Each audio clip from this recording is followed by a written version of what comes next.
Hello Cancer, Sun, Moon, Rising, and Venus signs. Kamusta kayo? Sana po yung nasa mabuti kayong kalagayan. Welcome back po sa Star Tarot. Kung bago kayo rito, welcome din kayo. Thank you sa inyong support. I truly appreciate it. God bless you all.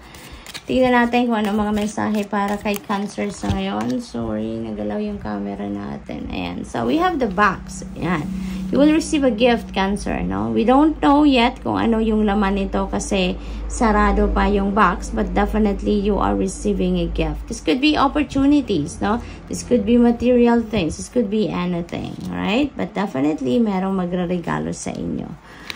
We have yoke. Ayan. Feeling tied down or frustrated. Ayan. So, maybe napo-frustrate kayo about some affairs sa buhay ninyo, no? Maaring may minamadali kayong mga bagay dito pero hindi ninyo makuha, hindi ninyo magawa. Maaaring may mga expectations kayo about something or about someone na hindi ninyo makuha, hindi ninyo ma-receive sa timeline na gusto ninyo, yung mga ganon, ano? Pasensya lang muna, Cancer. You need to practice patience at this time.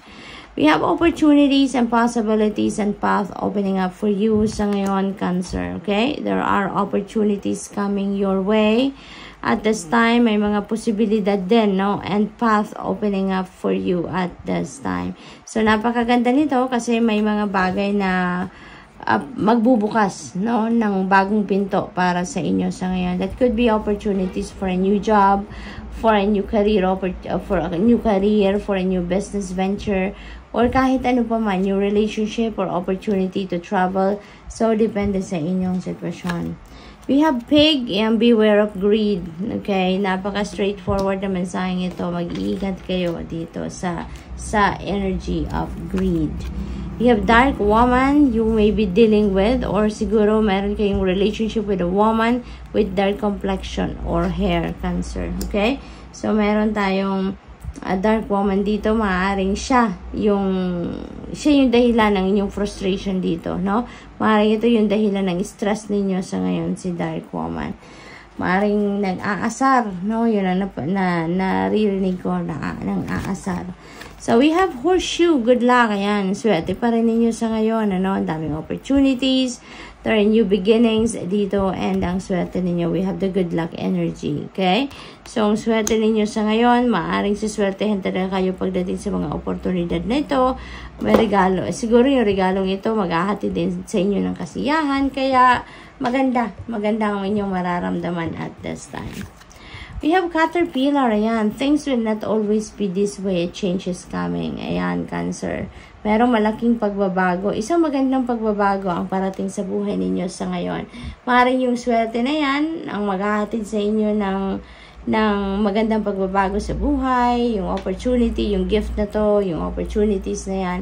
Maaaring sila yung magka-create ng pagbabago, magandang pagbabago sa buhay ninyo. Okay, so what else? We have Kangaroo, unsettled times. You need to plan ahead. Okay, kung meron kayong nagpaplanuhan sa ngayon or gusto ninyong endeavor na gawin or pasukin, you know, you need to plan ahead. Okay?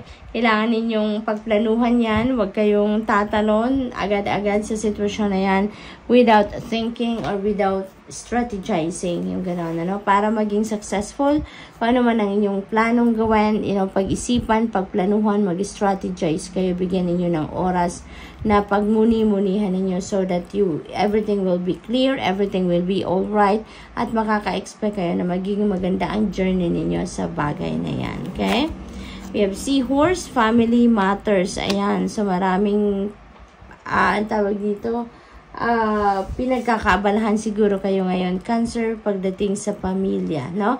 Meron kayong mga inaasikaso ngayon, link sa inyong pamilya, mga anak siguro, asawa ninyo, or mga affairs, no, regarding family. So, siguro yun ang pinagkakaabalahan ninyo sa ngayon or pagkakaabalahan pa lang. Okay? So, good luck. And that's all I have for you for today. Thank you for watching. Love and light. Namaste. Hello, Scorpio, Sun, Moon, Rising, and Venus signs. Kumusta kayo? Sana po nasa mabuti kayong kalagayan. Welcome back po sa Star Tarot. Kung bago kayo rito, welcome din kayo. Thank you sa inyong support. I truly appreciate it. God bless you all. O na mensahe ni Scorpio, stork yan. There is a news of a birth or a new business opportunity. So, may balitang matatanggap kayo ngayon ni Scorpio na meron ng mga anak, or meron ng buntes or nagbubuntes, pwedeng ganun din. Maaari din na meron kayong balitang ma-receive dito about business opportunity. So, good luck to that, Scorpio. We have younger woman. You may be dealing with a younger woman sa ngayon, or maybe you already have a relationship with a younger woman dito sa ngayon, Scorpio. This could be anyone. This could be anak ninyo, pamangkin ninyo, katrabaho ninyo.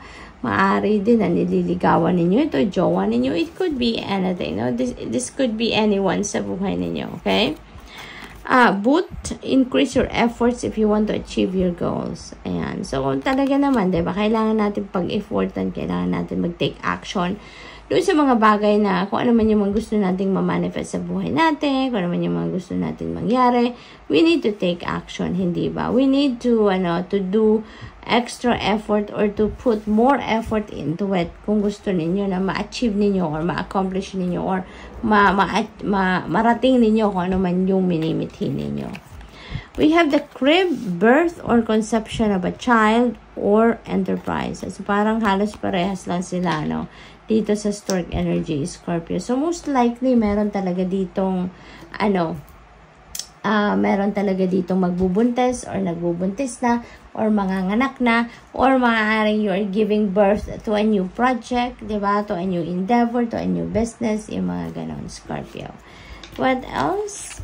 We have shield. You need to defend yourself. Ayan. So, maaaring dito kay younger woman, didepensahan ninyo dapat ang inyong sarili from this younger woman. So, alam nyo naman, Scorpio, diba, kung paano i-handle ang mga bagay-bagay sa buhay ninyo. You have come this far also, in life. Marami na din kayong experiences, marami na din kayong pinagdaanan sa buhay in the past, Kaya alam na ninyo kung anong klaseng battle yung kailangan ninyong harapin or kung ano yung battle na kailangan ninyong atrasan. Diba? May mga ganon. So, kung kailangan ninyong depensahan ng sarili ninyo, go for it. Okay? We have sun, happiness and well-being. Napakaganda. Mababalot kayo ngayon ng saya, Scorpio, dahil siguro maraming blessings ang parating sa inyo. Maraming magagandang balita siguro ang parating sa inyo at this time, kaya magiging extrang masaya kayo, And aside from that, siguro masaya din kayo dahil yung well-being ninyo is siguro maganda sa ngayon talaga, Maaring nagkakaroon kayo ng pagkakataon ngayon na makapag-self-care, kaya magandang pakiramdam ninyo, maganda yung takbo ng pag-iisip ninyo ngayon, maluwag, mapayapa, then ang inyong dibdib, so maaring ganon din ang ganap. We have I, psychic ability, trust your intuition. Yan. So, your intuition is on point sa ngayon. Yung psychic abilities are on point, heightened ngayon. Kaya most likely, may mga guidance na pinapadala sa inyong universe sa ngayon to guide you on how you're going to navigate your situations sa ngayon. Kaya pay attention to that dahil meron kayong mga downloads siguro na marireceive at this time.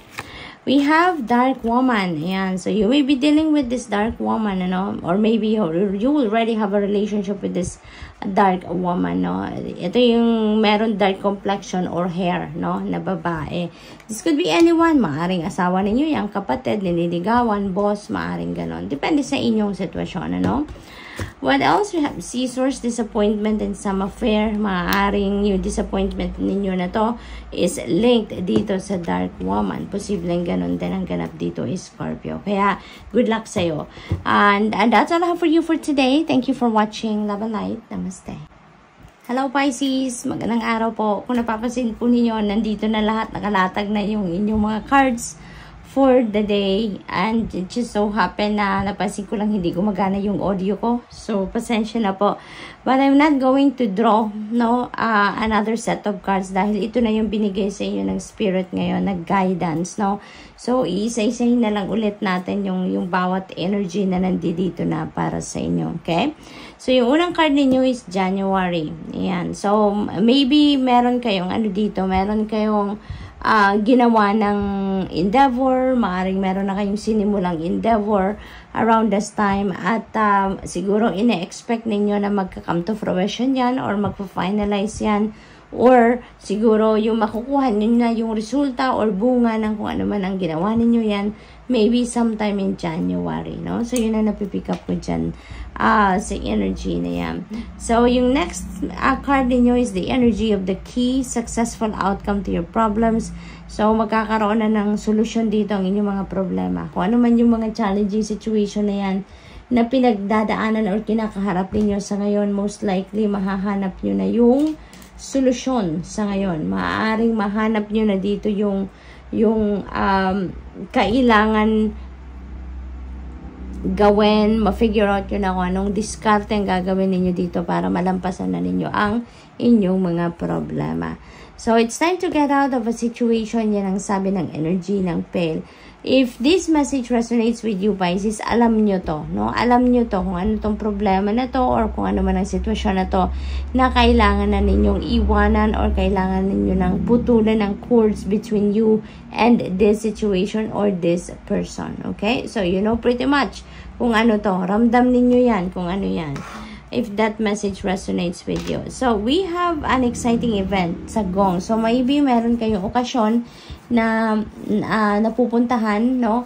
Maaari din na merong celebration na i-host kayo. Posibleng ganun din. And that is an exciting event para sa inyo. Okay? So, we have the energy of the Jug. Yan, light-hearted and carefree time.